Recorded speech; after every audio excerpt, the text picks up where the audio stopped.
Feathertop, a Moralized Legend by Nathaniel Hawthorne. "Dickon!" cried Mother Rigby. The pipe was in the old dame's mouth when she— "Good!" quoth Mother Rigby, with a nod of her head. "Thank ye, Dickon. And now for making this scarecrow. Be within call, Dickon, in case I need you again." The good woman had risen thus early, for as yet it was scarcely sunrise, in order to set about making a scarecrow, which she intended to put in the middle of her corn-patch. It was now the latter week of May, and the crows and blackbirds had already discovered the little green rolled-up leaf of the Indian corn just peeping out of the soil. She was determined, therefore, to contrive as lifelike a scarecrow as ever was seen, and to finish it immediately, from top to toe, so that it should begin its sentinel's duty that very morning. Now Mother Rigby, as everybody must have heard, was one of the most cunning and potent witches in New England, and might, with very little trouble, have made a scarecrow ugly enough to frighten the minister himself. But on this occasion, as she had awakened in an uncommonly pleasant humor, and was further dulcified by her pipe tobacco, she resolved to produce something fine, beautiful, and splendid, rather than hideous and horrible. "I don't want to set up a hobgoblin in my own corn-patch, and almost at my own doorstep," said Mother Rigby to herself, puffing out a whiff of smoke. "I could do it if I pleased, but I'm tired of doing marvelous things, and so I'll keep within the bounds of everyday business just for variety's sake. Besides, there is no use in scaring the little children for a mile round about, though 'tis true I'm a witch." It was settled, therefore, in her own mind that the scarecrow should represent a fine gentleman of the period, so far as the materials at hand would allow. Perhaps it may be as well to enumerate the chief of the articles that went to the composition of this figure. The most important item of all, probably, although it made so little show, was a certain broomstick, on which Mother Rigby had taken many an airy gallop at midnight, and which now served the scarecrow by way of a spinal column, or, as the unlearned phrase it, a backbone. One of its arms was a disabled flail which used to be wielded by Goodman Rigby, before his spouse worried him out of this troublesome world. The other, if I mistake not, was comprised of the pudding-stick and a broken rung of a chair, tied loosely together at the elbow. As for its legs, the right was a hoe-handle, and the left an undistinguished and miscellaneous stick from the wood-pile. Its lungs, stomach, and other affairs of that kind were nothing better than a meal-bag stuffed with straw. Thus we have made out the skeleton and entire corporosity of the scarecrow, with the exception of its head; and this was admirably supplied by a somewhat withered and shrivelled pumpkin, in which Mother Rigby cut 2 holes for the eyes and a slit for the mouth, leaving a bluish-colored knob in the middle to pass for a nose. It was really quite a respectable face. "I've seen worse ones on human shoulders, at any rate," said Mother Rigby, "and many a fine gentleman has a pumpkin-head as well as my scarecrow. But the clothes in this case were to be the making of the man. So the good old woman took down from a peg an ancient plum-colored coat of London make, and with relics of embroidery on its seams, cuffs, pocket-flaps, and buttonholes, but lamentably worn and faded, patched at the elbows, tattered at the skirts, and threadbare all over. On the left breast was a round hole, whence either a star of nobility had been rent away, or else the hot heart of some former wearer had scorched it through and through. The neighbors said that this rich garment belonged to the black man's wardrobe, and that he kept it at Mother Rigby's cottage for the convenience of slipping it on whenever he wished to make a grand appearance at the governor's table. To match the coat there was a velvet waistcoat of very ample size, and formally embroidered with foliage that had been as brightly golden as the maple leaves in October, but which had now quite vanished out of the substance of the velvet. Next came a pair of scarlet breeches, once worn by the French governor of Louisbourg, and the knees of which had touched the lower step of the throne of Louis le Grand. The Frenchman had given these small clothes to an Indian powwow, who parted with them to the old witch for a gill of strong waters at one of their dances in the forest. Furthermore, Mother Rigby produced a pair of silk stockings and put them on the figure's legs, where they showed as unsubstantial as a dream, with the wooden reality of the two sticks making itself miserably apparent through the holes. Lastly, she put her dead husband's wig on the bare scalp of the pumpkin, and surmounted the whole with a dusty three-cornered hat, in which was stuck the longest tail-feather of a rooster. Then the old dame stood the figure up in a corner of her cottage, and chuckled to behold its yellow semblance of a visage, with its knobby little nose thrust into the air. It had a strangely self-satisfied aspect, and seemed to say, "Come, look at me." "And you are well worth looking at, that's a fact," quoth Mother Rigby, in admiration at her own handiwork. "I've made many a puppet since I've been a witch, but methinks this is the finest of them all. 'Tis almost too good for a scarecrow, and, by the by, I'll just fill a fresh pipe of tobacco, and then take him out to the corn-patch." While filling her pipe, the old woman continued to gaze with almost motherly affection at the figure in the corner. To say the truth, whether it were chance, or skill, or downright witchcraft, there was something wonderfully human in this ridiculous shape, bedizened with its tattered finery, and as for the countenance, it appeared to shrivel its yellow surface into a grin, a funny kind of expression betwixt scorn and merriment, as if it understood itself to be a jest at mankind. The more Mother Rigby looked, the better she was pleased. "Dickon," cried she, sharply, "another coal for my pipe."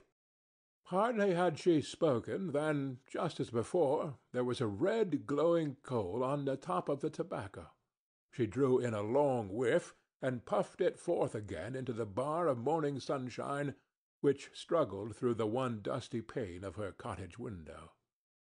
Mother Rigby always liked to flavour her pipe with a coal of fire from the particular chimney-corner whence this had been brought; but where that chimney-corner might be, or who brought the coal from it, further than that the invisible messenger seemed to respond to the name of Dickon, I cannot tell. "That puppet yonder," thought Mother Rigby, still with her eyes fixed on the scarecrow, "is too good a piece of work to stand all summer in a corn-patch, frightening away the crows and blackbirds. He's capable of better things. Why, I've danced with a worse one, when partners happened to be scarce, at our witch meetings in the forest. What if I should let him take his chance against the other men of straw and empty fellows who go bustling about the world?" The old witch took 3 or 4 more puffs of her pipe, and smiled. "He'll meet plenty of his brethren at every street-corner," continued she. "Well, I didn't mean to dabble in witchcraft to-day, further than the lighting of my pipe, but a witch I am, and a witch I'm likely to be, and there's no use trying to shirk it. I'll make a man of my scarecrow, were it only for the joke's sake." While muttering these words, Mother Rigby took the pipe from her own mouth and thrust it into the crevice which represented the same feature in the pumpkin visage of the scarecrow. "Puff, darling, puff," said she. "Puff away, my fine fellow. Your life depends on it." This was a strange exhortation, undoubtedly, to be addressed to a mere thing of sticks, straw, and old clothes, with nothing better than a shrivelled pumpkin for a head, as we know to have been the scarecrow's case.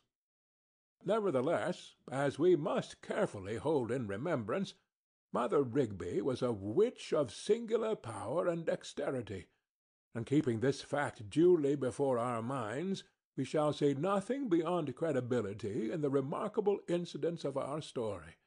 Indeed, the great difficulty will be at once got over, if we can only bring ourselves to believe that, as soon as the old dame bade him puff, there came a whiff of smoke from the scarecrow's mouth.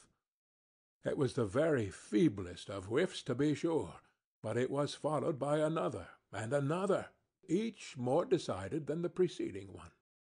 "Puff away, my pet! Puff away, my pretty one!" Mother Rigby kept repeating with her pleasantest smile. "It is the breath of life to ye, and that ye may take my word for."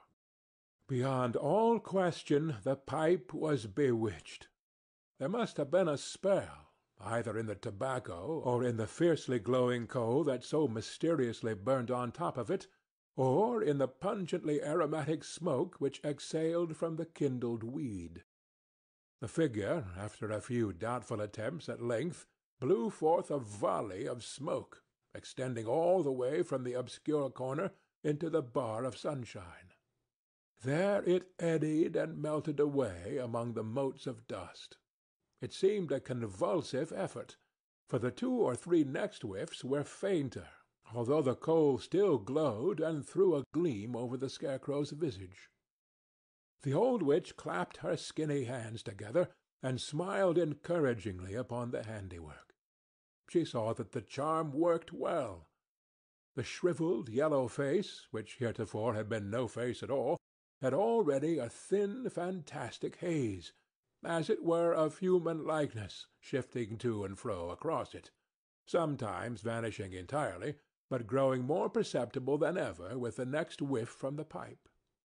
The whole figure, in like manner, assumed a show of life, such as we impart to ill-defined shapes among the clouds, and half deceive ourselves with the pastime of our own fancy. If we must needs pry closely into the matter, it may be doubted whether there was any real change, after all, in the sordid, worn-out, worthless, and ill-jointed substance of the scarecrow, but merely a spectral illusion, and a cunning effect of light and shade so colored and contrived as to delude the eyes of most men.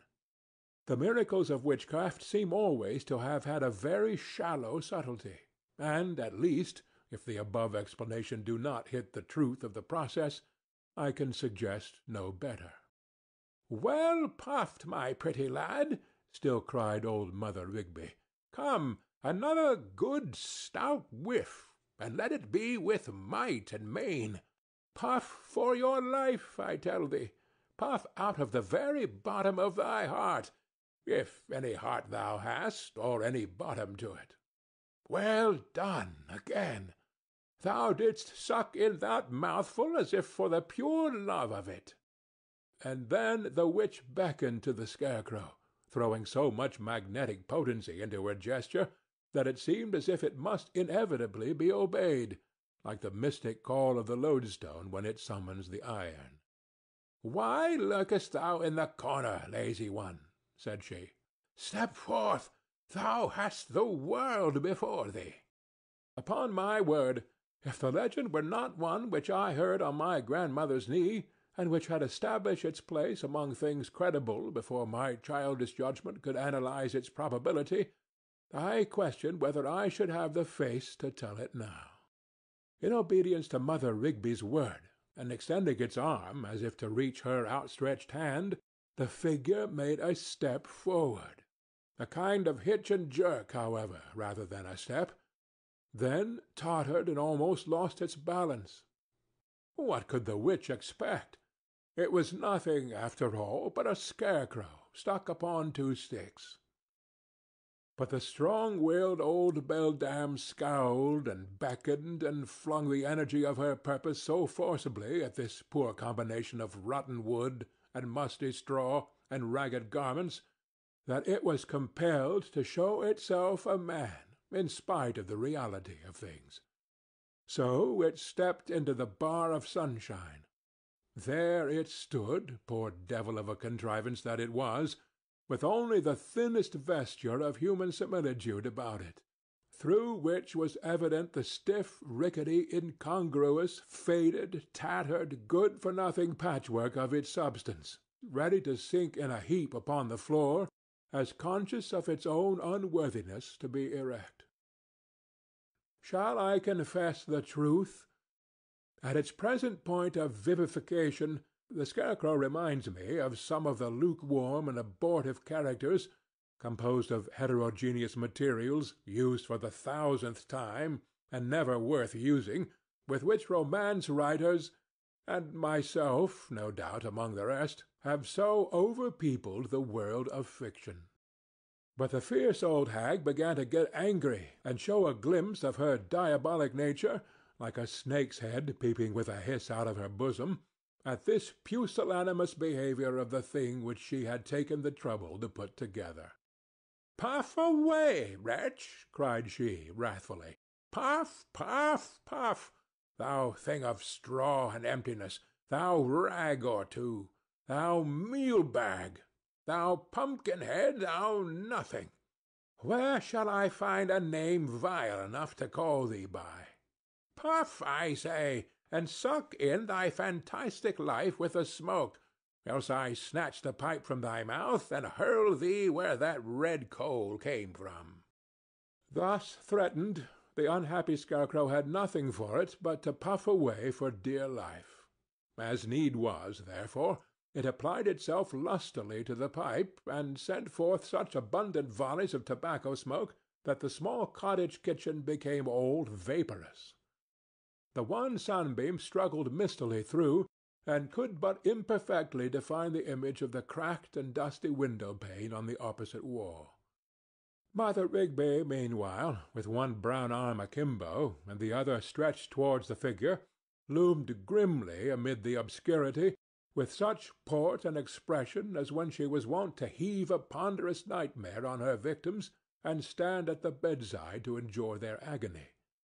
In fear and trembling did this poor scarecrow puff, but its efforts, it must be acknowledged, served an excellent purpose, for, with each successive whiff, the figure lost more and more of its dizzy and perplexing tenuity, and seemed to take denser substance. Its very garments, moreover, partook of the magical change, and shone with the gloss of novelty, and glistened with the skilfully embroidered gold that had long ago been rent away. And, half revealed among the smoke, a yellow visage bent its lustreless eyes on Mother Rigby. At last the old witch clenched her fist and shook it at the figure. Not that she was positively angry, but merely acting on the principle, perhaps untrue, or not the only truth, though as high a one as Mother Rigby could be expected to attain, that feeble and torpid natures, being incapable of better inspiration, must be stirred up by fear. But here was the crisis. Should she fail in what she now sought to effect, it was her ruthless purpose to scatter the miserable simulacre into its original elements. "Thou hast a man's aspect," said she, sternly. "Have also the echo and mockery of a voice. I bid thee speak." The scarecrow gasped, struggled, and at length emitted a murmur, which was so incorporated with its smoky breath that you could scarcely tell whether it were indeed a voice or only a whiff of tobacco. Some narrators of this legend hold the opinion that Mother Rigby's conjurations and the fierceness of her will had compelled a familiar spirit into the figure, and that the voice was his. "Mother," mumbled the poor stifled voice, "be not so awful with me. I would fain speak, but being without wits, what can I say?" "Thou canst speak, darling, canst thou?" cried Mother Rigby, relaxing her grim countenance into a smile. "And what shalt thou say, quotha? Say, indeed! Art thou of the brotherhood of the empty skull, and demandest of me what thou shalt say? Thou shalt say 1,000 things, and saying them 1,000 times over, thou shalt still have said nothing. Be not afraid, I tell thee. When thou comest into the world, whither I purpose sending thee forthwith, thou shalt not lack the wherewithal to talk. Talk? Why, thou shalt babble like a mill-stream, if thou wilt. Thou hast brains enough for that, I trow." "At your service, mother," responded the figure. "And that was well said, my pretty son," answered Mother Rigby. "Then thou speakest like thyself, and meant nothing. Thou shalt have 100 such set phrases, and 500 to the boot of them.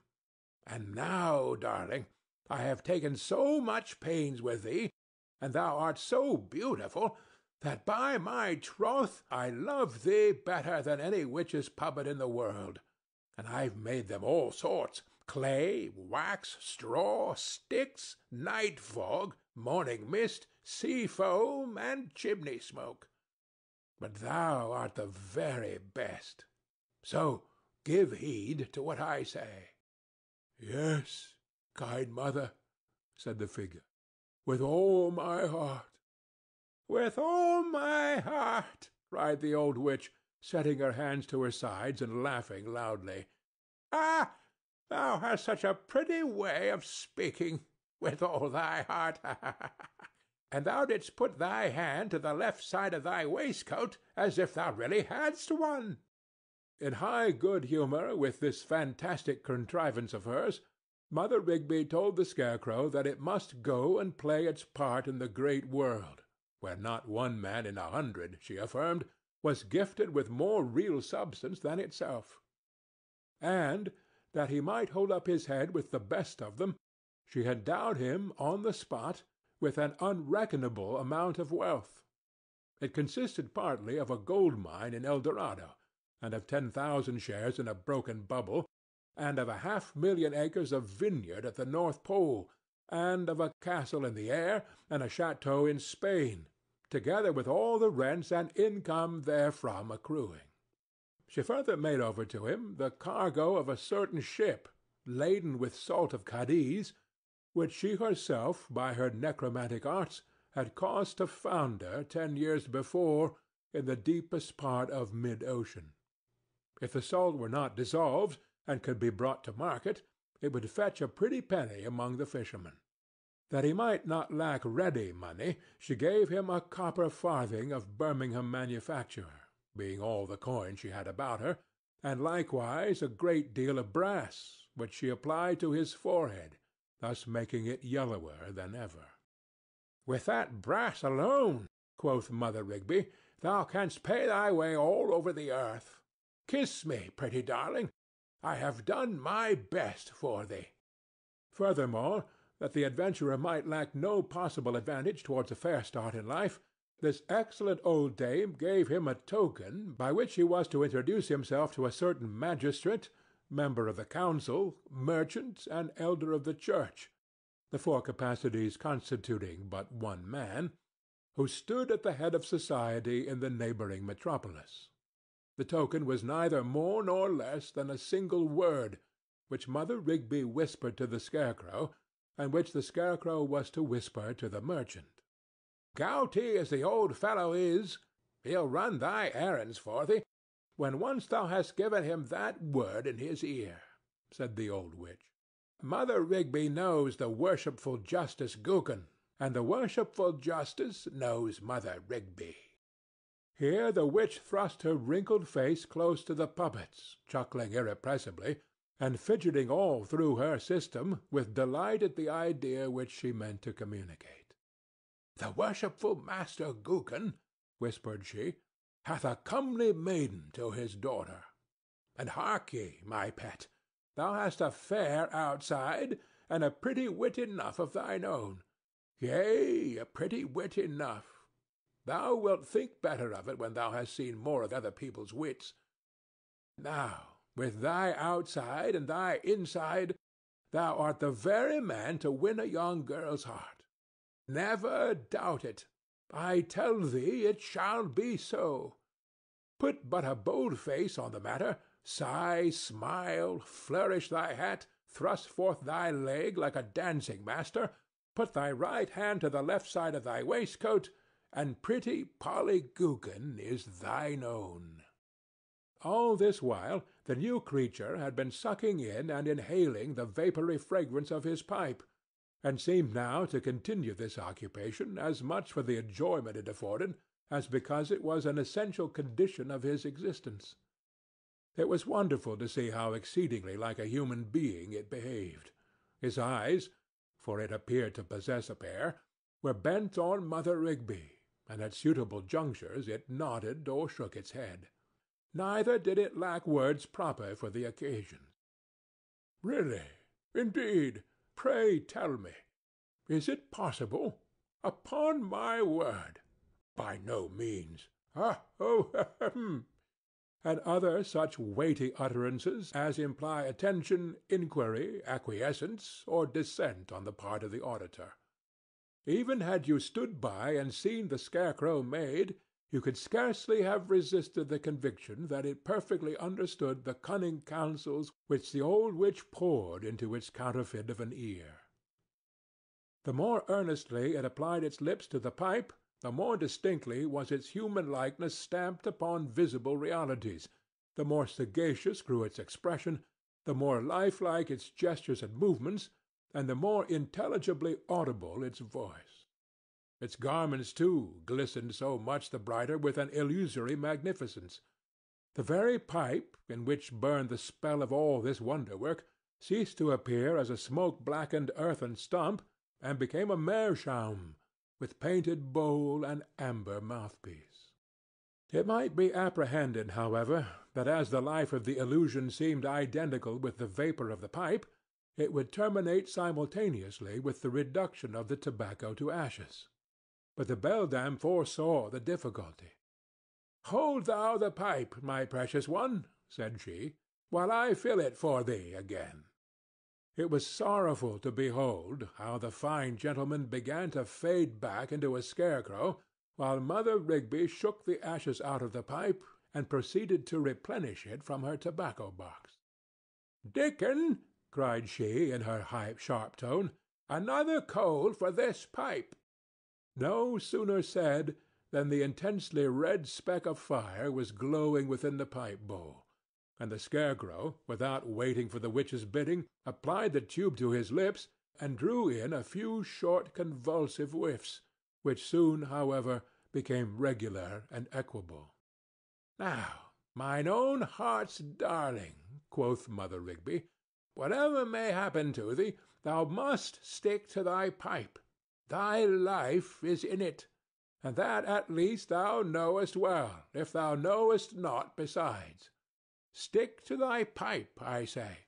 Smoke, puff, blow thy cloud, and tell the people, if any question be made, that it is for thy health, and that so the physician orders thee to do. And, sweet one, when thou shalt find thy pipe getting low, go apart into some corner, and, first filling thyself with smoke, cry sharply, 'Dickon, a fresh pipe of tobacco,' and 'Dickon, another coal for my pipe,' and have it into thy pretty mouth as speedily as may be. Else, instead of a gallant gentleman in a gold-laced coat, thou wilt be but a jumble of sticks and tattered clothes, and a bag of straw and a withered pumpkin. Now depart, my treasure, and good luck go with thee." "Never fear, mother," said the figure in a stout voice, and sending forth a courageous whiff of smoke. "I will thrive, if an honest man and a gentleman may."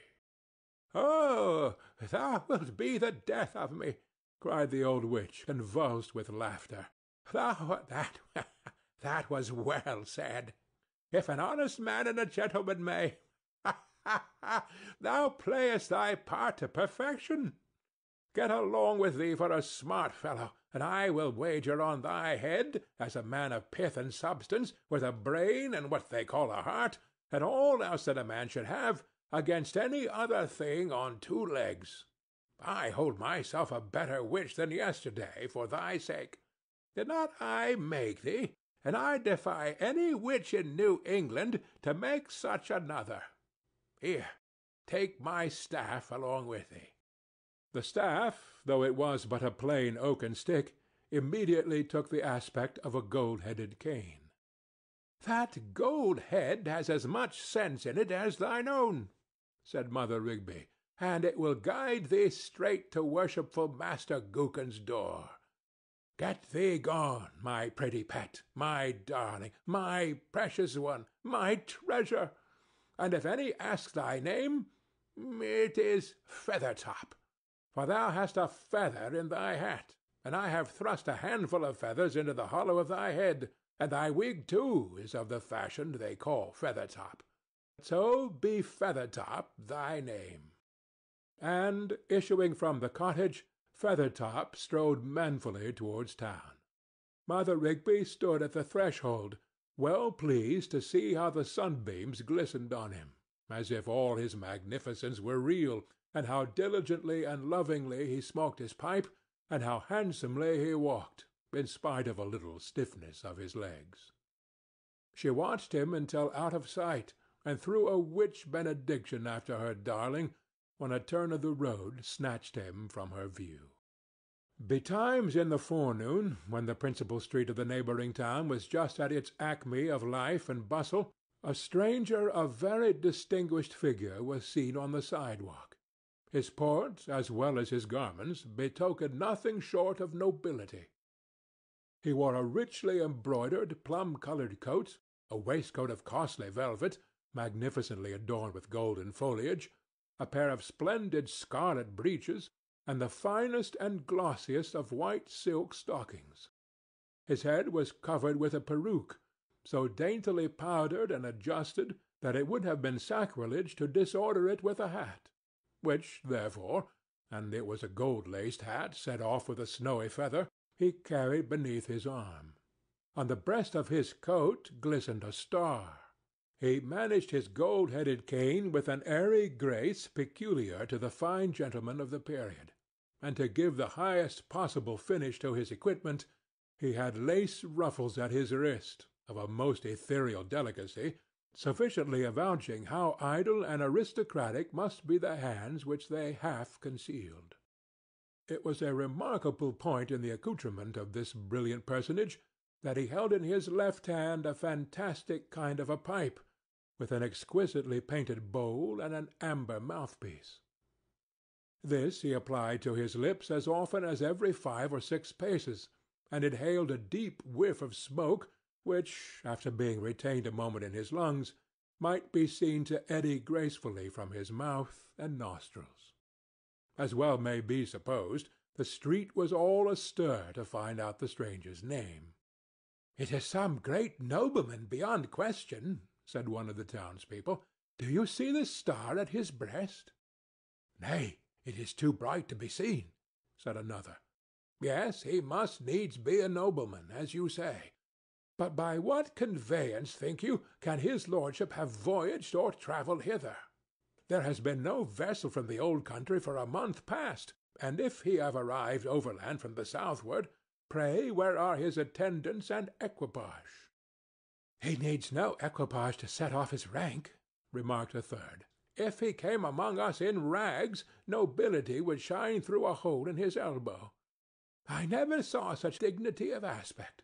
He has the old Norman blood in his veins, I warrant him." "I rather take him to be a Dutchman, or one of your High Germans," said another citizen. "The men of those countries have always the pipe at their mouths." "And so has a Turk," answered his companion. "But in my judgment this stranger hath been bred at the French court, and hath there learned politeness and grace of manner, which none understand so well as the nobility of France. That gait, now, a vulgar spectator might deem it stiff, he might call it a hitch and jerk, but to my eye it hath an unspeakable majesty, and must have been acquired by constant observation of the deportment of the grand monarch. The stranger's character and office are evident enough. He is a French ambassador, come to treat with our rulers about the cession of Canada." "More probably a Spaniard," said another, "and hence his yellow complexion. Or most likely he is from the Havannah, or from some port on the Spanish Main. and comes to make investigation about the piracies which our government is thought to connive at. Those settlers in Peru and Mexico have skins as yellow as the gold which they dig out of their mines." "Yellow or not," cried a lady, "he is a beautiful man, so tall, so slender, such a fine, noble face, with so well-shaped a nose, and all that delicacy of expression about the mouth. And bless me, how bright his star is! It positively shoots out flames." "So do your eyes, fair lady," said the stranger, with a bow and a flourish of his pipe, for he was just passing at the instant. "Upon my honor, you have quite dazzled me." "Was ever so original and exquisite a compliment?" murmured the lady in an ecstasy of delight. Amid the general admiration excited by the stranger's appearance, there were only two dissenting voices. One was that of an impertinent cur, which, after snuffing at the heels of the glistening figure, put its tail between its legs and skulked into its master's backyard, vociferating an execrable howl. The other dissentient was a young child, who squalled at the fullest stretch of his lungs and babbled some unintelligible nonsense about a pumpkin. Feathertop meanwhile pursued his way along the street. Except for the few complimentary words to the lady, and now and then a slight inclination of the head in requital of the profound reverences of the bystanders, he seemed wholly absorbed in his pipe. There needed no other proof of his rank and consequence than the perfect equanimity with which he comported himself, while the curiosity and admiration of the town swelled almost into clamor around him. With a crowd gathering behind his footsteps, he finally reached the mansion-house of the worshipful Justice Gookin, entered the gate, ascended the steps of the front door, and knocked. In the interim, before his summons was answered, the stranger was observed to shake the ashes out of his pipe. "What did he say in that sharp voice?" inquired one of the spectators. "Nay, I know not," answered his friend, "but the sun dazzles my eyes strangely. How dim and faded his lordship looks all of a sudden! Bless my wits, what is the matter with me?" "The wonder is," said the other, "that his pipe, which was out only an instant ago, should be all alight again, and with the reddest coal I ever saw. There is something mysterious about this stranger. What a whiff of smoke was that! Dim and faded, did you call him? Why, as he turns about, the star on his breast is all ablaze." "It is indeed," said his companion, "and it will go near to dazzle pretty Polly Gookin, whom I see peeping at it out of the chamber window." The door being now opened, Feathertop turned to the crowd, made a stately bend of his body like a great man acknowledging the reverence of the meaner sort, and vanished into the house. There was a mysterious kind of smile, if it might not be better called a grin or grimace, upon his visage. But, of all the throng that beheld him, not an individual appears to have possessed insight enough to detect the elusive character of the stranger, except a little child and a cur dog. Our legend here loses somewhat in its continuity, and passing over the preliminary explanation between Feathertop and the merchant, goes in quest of the pretty Polly Gookin. She was a damsel of a soft round figure, with light hair and blue eyes, and a fair rosy face, which seemed neither very shrewd nor very simple. This young woman had caught a glimpse of the glistening stranger while standing on the threshold, and had forthwith put on a laced cap, a string of beads, her finest kerchief, and her stiffest damask petticoat in preparation for the interview. Hurrying from her chamber to the parlour, she had ever since been viewing herself in the large looking-glass, and practising pretty airs, now a smile, now a ceremonious dignity of aspect, and now a softer smile than the former, kissing her hand likewise, tossing her head, and managing her fan, while within the mirror an unsubstantial little maid repeated every gesture and did all the foolish things that Polly did, without making her ashamed of them.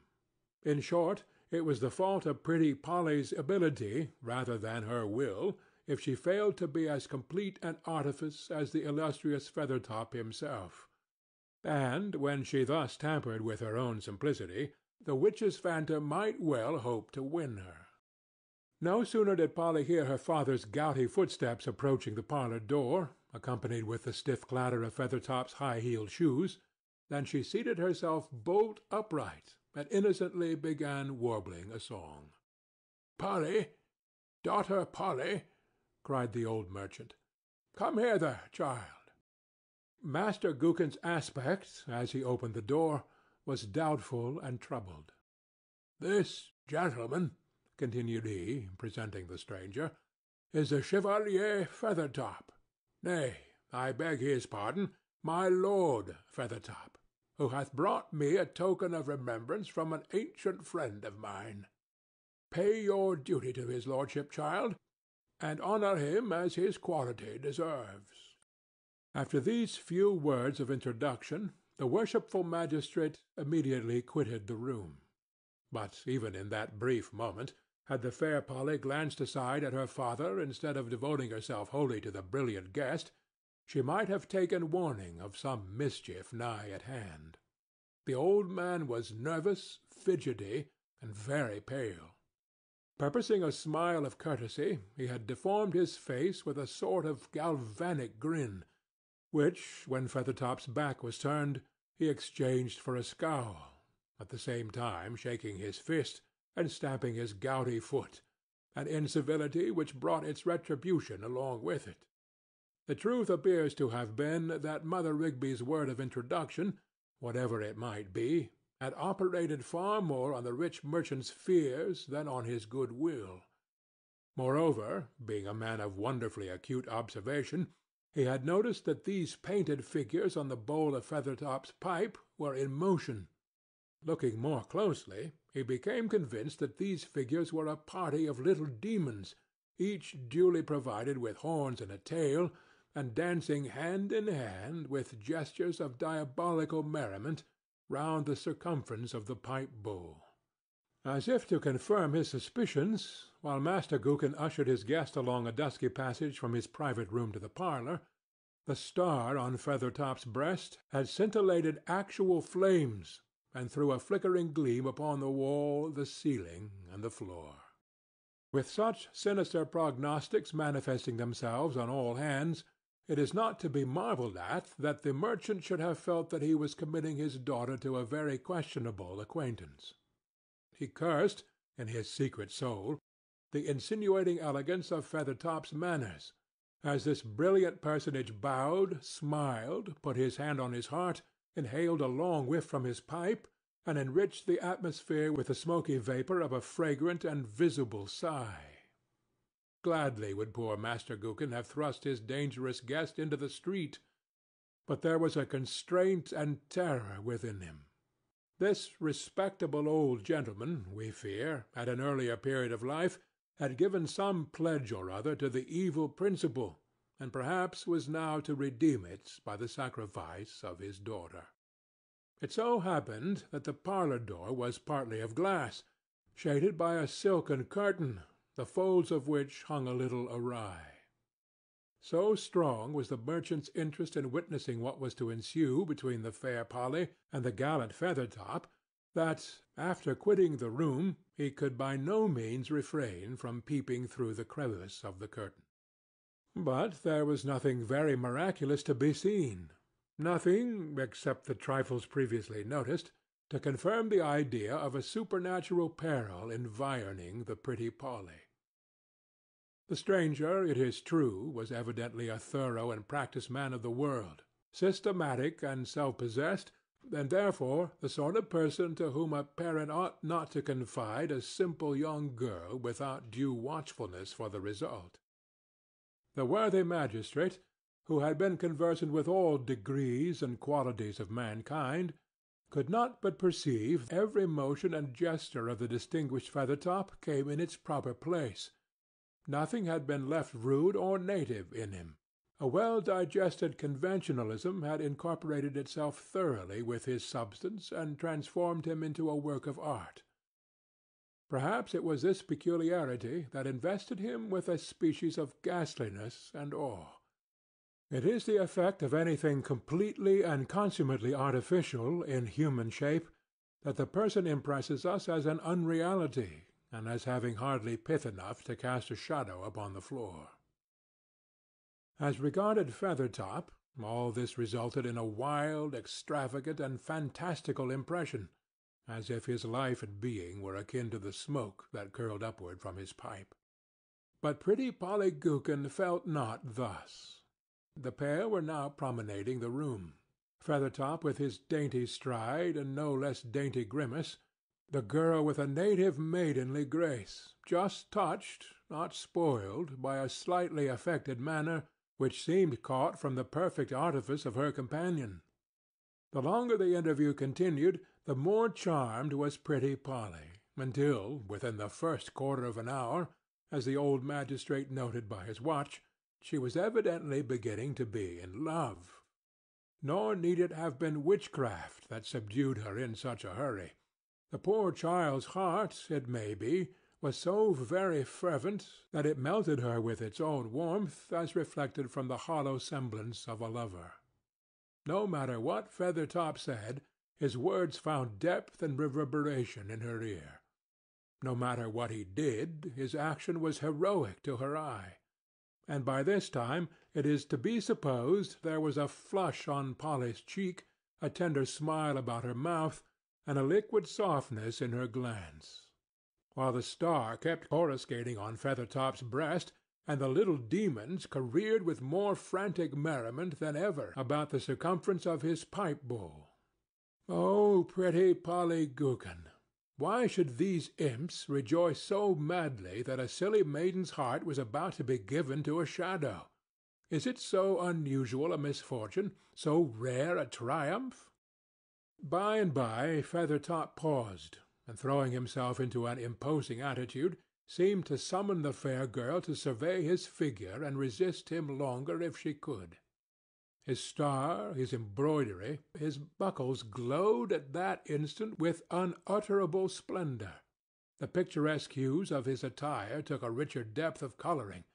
There was a gleam and polish over his whole presence, betokening the perfect witchery of well-ordered manners. The maiden raised her eyes, and suffered them to linger upon her companion with a bashful and admiring gaze. Then, as if desirous of judging what value her own simple comeliness might have side by side with so much brilliancy, she cast a glance towards the full-length looking-glass, in front of which they happened to be standing. It was one of the truest plates in the world, and incapable of flattery. No sooner did the images therein reflected meet Polly's eye than she shrieked, shrank from the stranger's side, gazed at him for a moment in the wildest dismay, and sank insensible upon the floor. Feathertop likewise had looked towards the mirror, and there beheld, not the glittering mockery of his outside show, but a picture of the solid patchwork of his real composition, stripped of all witchcraft. The wretched simulacrum! We must pity him. He threw up his arms with an expression of despair that went further than any of his previous manifestations towards vindicating his claims to be reckoned human. For, perchance, the only time since this so often empty and deceptive life of mortals began its curse, an illusion had seen and fully recognized itself. Mother Rigby was seated by her kitchen hearth in the twilight of this eventful day, and had just shaken the ashes out of a new pipe, when she heard a hurried tramp along the road. Yet it did not seem so much the tramp of human footsteps as the clatter of sticks or the rattling of dry bones. "Ah!" thought the old witch, "what step is that? Whose skeleton is out of its grave now, I wonder?" A figure burst headlong into the cottage door. It was Feathertop. His pipe was still alit, the star still flamed upon his breast, the embroidery still glowed upon his garments, nor had he lost, in any degree or manner that could be estimated, the aspect that assimilated him with our mortal brotherhood. But yet In some indescribable way, as is the case with all that has deluded us when once found out, the poor reality was felt beneath the cunning artifice. "What has gone wrong?" demanded the witch. "Did yonder sniffling hypocrite thrust my darling from his door? The villain! I'll set 20 fiends to torment him till he offer thee his daughter on his bended knees." "No, mother," said Feathertop, despondingly. "It was not that." "Did the girl scorn my precious one?" asked Mother Rigby, her fierce eyes glowing like 2 coals of Tophet. "I'll cover her face with pimples. Her nose shall be as red as the coal in thy pipe. Her front teeth shall drop out. In a week hence she shall not be worth thy having." "Let her alone, mother," answered poor Feathertop. "The girl was half won, and methinks a kiss from her sweet lips might have made me altogether human. But," he added, with a brief pause, and then a howl of self-contempt, "I've seen myself for the wretched, ragged, empty thing I am. I'll exist no longer." Snatching the pipe from his mouth, he flung it with all his might against the chimney, and at the same instant sank upon the floor, a medley of straw and tattered garments, with some sticks protruding from the heap, and a shrivelled pumpkin in the midst. The eye-holes were now lustreless, but the rudely carved gap, that just before had been a mouth, still seemed to twist itself into a despairing grin, and was so far human. "Poor fellow!" quoth Mother Rigby, with a rueful glance at the relics of her ill-fated contrivance. "My poor dear pretty Feathertop! There are thousands upon thousands of coxcombs and charlatans in the world, made up of just such a jumble of worn-out, forgotten, and good-for-nothing trash as he was. Yet they live in fair repute, and never see themselves for what they are. And why should my poor puppet be the only one to know himself and perish for it?" While thus muttering, the witch had filled a fresh pipe of tobacco, and held the stem between her fingers, as doubtful whether to thrust it into her own mouth or Feathertop's. "Poor Feathertop!" she continued. "I could easily give him another chance, and send him forth again to-morrow. But no, his feelings are too tender, his sensibilities too deep. He seems to have too much heart to bustle for his own advantage in such an empty and heartless world. Well, well, I'll make a scarecrow of him after all. 'Tis an innocent and useful vocation, and will suit my darling well. And, if each of his human brethren had as fit a one, 'twould be the better for mankind. And as for this pipe of tobacco, I need it more than he." So saying, Mother Rigby put the stem between her lips. "Dickon," cried she, in her high sharp tone, "another coal for my pipe." If you like the video, put a like, subscribe to the channel and click on the bell to not miss our new videos.